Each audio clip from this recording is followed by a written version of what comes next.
really worth living when you are forgiven? Why can't I give some to you? When the skies are gray and you say you are blue, I'll send that sun smiling through. I want to be happy, but I won't be happy till I make you happy too. What's this, folks? Notice the feet never leave the ankles.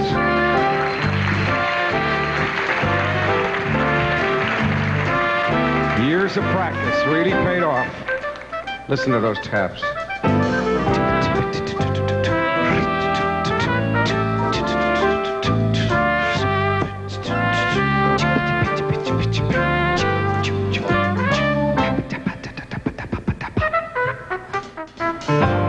When skies are gray and you say you are through, I'll wear my socks out for you. Take it home. I want to be happy, But I won't be happy till I make you happy too. till I make you. Happy Oh, Helen Gallagher, and that's a bit winded. Woo-hoo! We're coming right back right after these massages.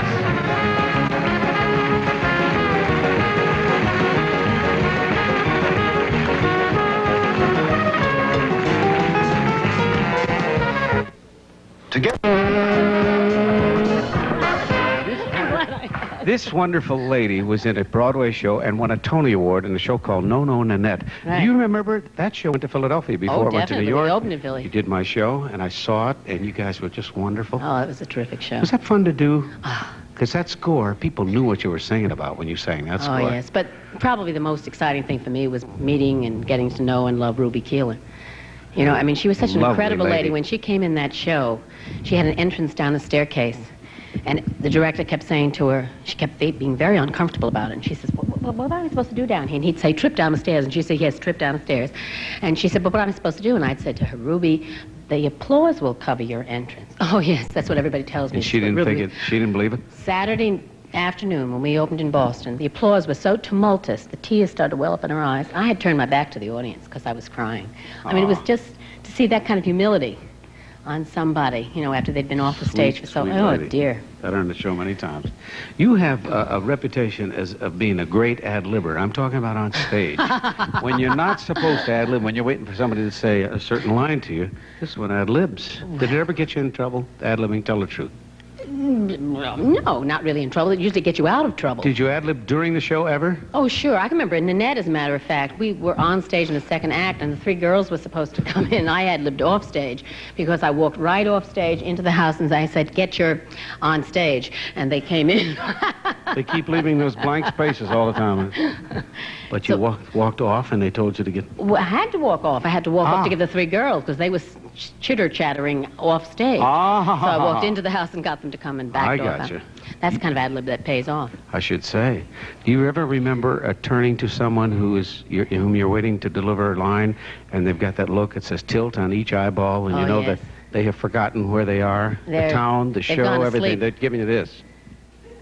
And you know you're in trouble That when you get usually that happens glaze. a long run. Yeah. Yeah, that's true. Sure, when you you've fall done it asleep over behind and your over. eyes. Yeah. Well, how do you get yourself out? Have you ever been able to ad-lib your way out of that? No, you know, I don't usually go up. I mean, I laugh maybe, but I don't. I'm usually very alive on stage because I think the audience keeps me that way. I happen to like to You ever perform lost on your the composure on stage, Helen? stage. You mean laugh, break Yeah. up? Oh, yes. In fact, again, Nanette, I'm known to have a kind of loud voice. In fact, when I was in Japan just recently, I would get some dirty looks because my voice was much too loud for the country.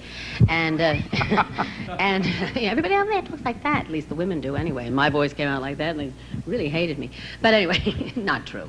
Anyway, on stage one day we were singing, and there was a man in the first row going, And somehow that just struck me so funny because I've been told to shut up all my life and not talk so loud. And here he was going, huh? And you cracked up? Oh, cracked up. So terrible. And we had to do the dance after that, Bobby Van, and he's a tower of jello. I mean, he's no help at all. You know, I would have wanted him to pinch me or do something, frown at me. But no, he went right with me. And we had to continue to do about a 3-minute dance, laughing hysterically. And when I got off stage, I remember the stage manager came to me and he said, I didn't think that was funny. And I said, you thought I thought it was funny? I thought it was terrible, but I couldn't do anything about it. It was like laughing in church. Sometimes when you're terrified, you laugh too. Yes. And that's what was the worst show that we're talking about No, Nanette, which was a smash. But what's the worst show you've ever been in? Well, I've been in some doozies, but I guess it was Portofino. The how smell that is caught on still with the over crowd? Broadway. See how everybody It's a recognized it lovely when town, but it was a terrible show. It's a beautiful place, Oh, Portofino, gorgeous place. but, And the last show that I did, it was called a Broadway musical, which I left before they ever opened. I mean, it was horrendous. Did some critics say Portofino was bound to Portafoldo? No, but Usually they It do did. lines They like didn't get that. a chance to write it practically. It was closed before they even got the last print on the page. No, Walter Kerr said he wouldn't say that Portofino was the worst show he'd ever seen, but then he'd only been seeing shows since 1898. That was the review. Ooh, that is cruel. You know. No, it was deserved. Have you ever been in a show that you thought was really rotten, but the audience loved? Yes, and to show you what taste I have. Usually I'm pretty good. I usually know if the show is good. But I remember being in the chorus of Brigadoon and hating it. Thinking, Brigadoon oh, was a wonderful show. Yes, it was. But You not thought to it was rotten? Not to the dancers. It was dreary. I mean, all the boys were in skirts, and we were sitting around in doom and gloom behind rocks. And we kept saying, no wonder this town only wakes up every 100 years. But It's boring. That score was Oh, gorgeous. it was gorgeous, but we didn't sing the score. We just tippy-toed the dances. You know, I mean, it can be boring to the dancers, I can imagine. It was a boring show to begin. Originally, I did it since, and I think it's a wonderful show. But when you're, 18 years old, you don't have a lot of taste. Was your mother in the business, Helen? No, she would have loved to have been, but she wasn't. She asked you once about My mother's the great critic of the world. A question about the quality of the theater. Yes, my mother. When she's out front, she always says, oh, I like that dancer, she's graceful, or I like him, he's pretty, or whatever. She has a great critic. She always is right, but she doesn't express it exactly in professional terms. And she once said to me, Helen, why do they produce flop shows? And I said, Mother, they don't try to produce flop shows, they're just lucky and turn out that way. The interesting thing about Broadway, and we brought this up the other day, a movie the critics can tear a movie apart, but if the audience likes it, or likes the star, it will still be a hit. But in the case of a Broadway show, it lives or breathes by what the critics say. True? Yes, more so They now can than ever. bury a show if it's the negative. economics. I mean, years ago, the bad shows ran. I mean, horrendous shows didn't run, but you could always count on a 6-month run when I first started in the business, which was 1945. Tell me, you and I both, I started then too, yes. Well, actually, I started in the end of 44. When I say that, it makes me a year older, so I say 45. Tell me about soap operas. Do you like what you're doing now? I love what I'm doing. Not every day, mind you, I don't love it. I mean, sometimes it's mighty boring. But I like it because there's a kind of continuity to it. It's a fantasy family for me. I always wanted children, never was lucky enough to have them. And I get to play that role, the mother role, and then I don't have to do the dishes afterwards. I just go home. And they pay me besides, so it's the great role of all time. Yeah.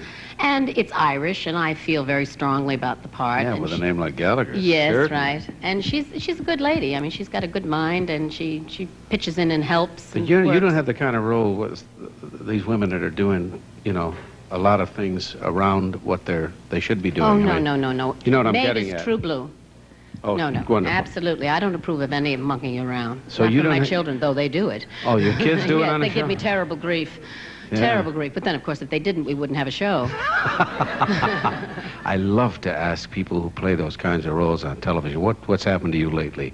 And just hear them run through what's gone on in the last year in their Yes. lives. Oh, it's incredible. It's unbelievable. Oh, yes. And In then and they- out of the hospital. And then they say, daytime television is bland. Well, it can be, but our show is really unusual anyway. I mean, ours is much more based in reality than most of the soap You operas. won all the Emmys this year, didn't you? Yes, we did. We won the 3 top ones. I didn't win one, but that's all right. I won 2, so that's all right. In 4 Oh, years, my- that's not bad. That is wonderful. Now, you're a native New Yorker. Ah, yes, born You have and any- raised. any Can't you desire- tell from the cement in my voice? Any desire to move out here at all? Because the business is here now. None. None at all. No, that's probably why I like a soap opera. There's continuity of work. No, something about this town scares me. I don't know what it is. What? I don't know. There's just too much of everything. I mean, it's like Hong Kong. It's all in the windows, and I want it all, but then I think, oh, I don't want any of it, really. Well, New York, they have a lot of things in the windows, too. No, the garbage is on the streets. And there, you see the real people, you know. That's more basic, and the yeah. people walking with the dogs and the scoopers and Oh, the... yes. No, you come smack up against the real world there, you see. Oh, yes. And it keeps my feet on the ground, where I come out here and I think, oh, I should be in love and have $10,000 in my pocket and swimming pools and all of that. And it's just... Coming from the Bronx, that's very unreal. I can't get used to that. You have a song about your hometown. Ah, yes. Would you do it for us? Sure. Helen Gallagher.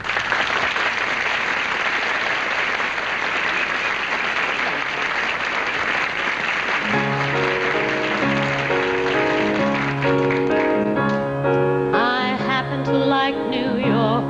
I happen to like that town. I like the city air. I like to drink of it. The more I know New York, the more I think of it. I like the sight and the sound and even the stink of it. I happen to like New York. I love to go to Battery Park and watch those liners booming in.